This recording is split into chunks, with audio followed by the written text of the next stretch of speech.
Hi everyone, in today's video I'll show you how to enable and disable Vibrate for keypad tabs on Samsung Galaxy S24 and Plus. In this video I'm going to show you how to enable and disable it.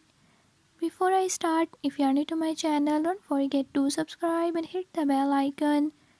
Watch complete video and learn how you can do it. Let's watch the video.